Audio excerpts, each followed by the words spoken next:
Hey everyone, today I want to talk about market space. And today we're going to be using examples from the entertainment industry because it is very clear that this happens in that industry. Although it can be applied to, in a general sense, other areas in business as a whole, the economics of other businesses. It's a very general concept, but it's very specific for single people, which works very well in the entertainment industry. And so the examples come from Snoop Dogg and Jackie Chan. Snoop Dogg was a man who you guys all know as the famous rapper. In fact, most of you guys don't realize that his great height in fame was at a time.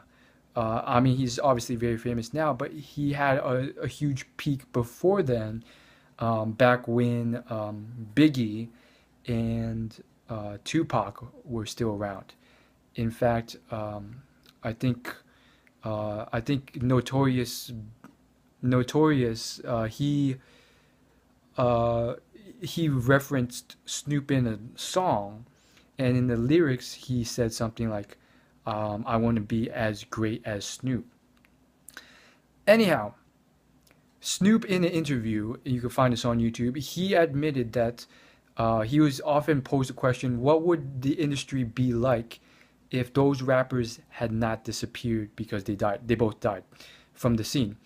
Um, and he replied that if Tupac and Biggie were still around, then a lot of the people that are famous now, and he didn't reference names, but he did say that it's hard for me to say this because I love them all to death now. But he admits honestly that if those people were not, if Tupac and Biggie did not die, then those people would not have had the start that they were given to overtake the space that these people occupied. As in Snoop's own words, um, Biggie and Tupac occupied these large zones. They had their own space in the industry, and no one was encroaching on that space while they were alive. If you tried to, you would get annihilated because no one could come into that zone and compete with someone who had all this stuff in terms of Snoop Dogg referenced Biggie's stage presence, his his skill with rapping, all this other stuff, and no one would be able to encroach in that space.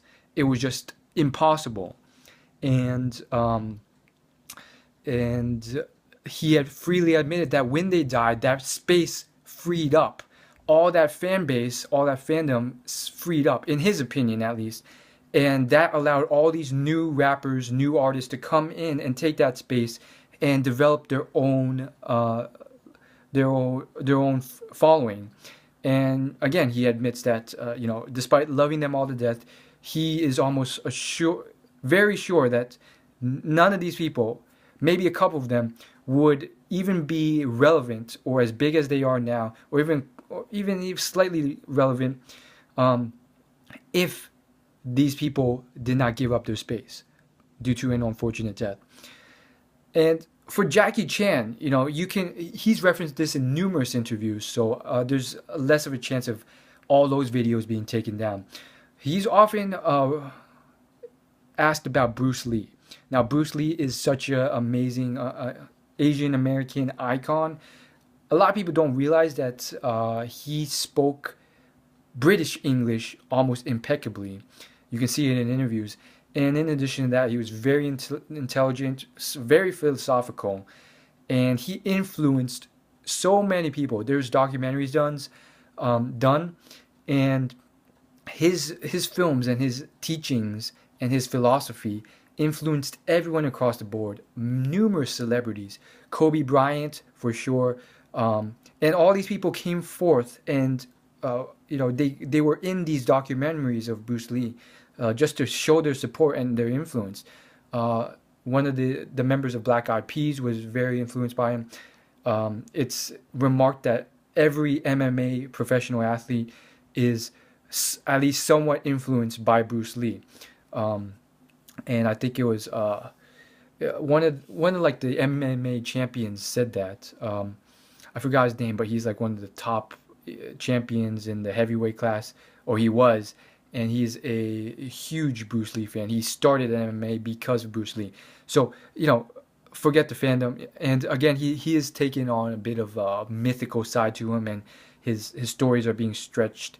And in addition to that, his videos online, they're they're doing fake stuff now where they put his image of him fighting and then they put it against something that's extraordinary and they Photoshop it in so it looks like he's like demolishing two table tennis champions with his nunchucks while playing table tennis. That's unfortunately false. Although I can't deny that supporting this awesome figure isn't completely a bad thing. Anyhow, long story short, Jackie Chan freely admits that he was just this nobody, one of these, extras working around when Bruce Lee was relevant, when he was doing his films. Bruce Lee was an amazing man. He had ridiculous work ethic as well, similar to Will Smith. And again, there's plenty of unsung heroes who had uh, similar work ethics, but again, compared to regular population, it's a rarity. Bruce Lee actually worked out. He worked so hard that he didn't have break in his mind, which turned out to be a bad thing because when he trained with Chuck Norris for hours every day, he couldn't rest. He had to keep doing push-ups even after several hours just to keep going, which would burn himself out when Chuck Norris actually took breaks.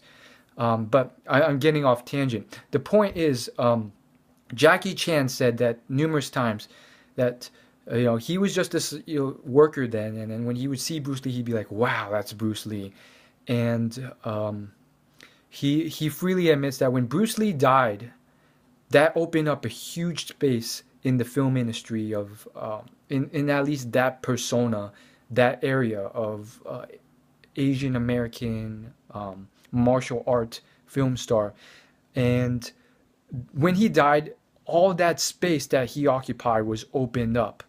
And after that event, Jackie Chan remarked that there's hundreds, or not hundreds, but dozens upon dozens of new Asian American, well, not, I wouldn't call them Asian Americans, Asians, who were trying to copy Bruce Lee. All these numerous similar names like Bruce Chung or Bruce Chang or James Chong or James Lee. All these nobodies popping up, making films, trying to copy what Bruce Lee had before. And all this competition coming up, popping up all of a sudden after Bruce Lee died. And Jackie Chan was one of them. And what happened was that for some reason they weren't sticking. These films were not sticking. And who knows what really was going on then. Maybe it was just, people didn't like the copying. And initially Jackie Chan did a few video films with himself, and those did not stick. And I assume this is in the Asian area. Jackie Chan's big break in America didn't come until Rush Hour, which was much later. And it was not sticking. So okay, they weren't Asian Americans. They must have been Asians in Asia producing these films.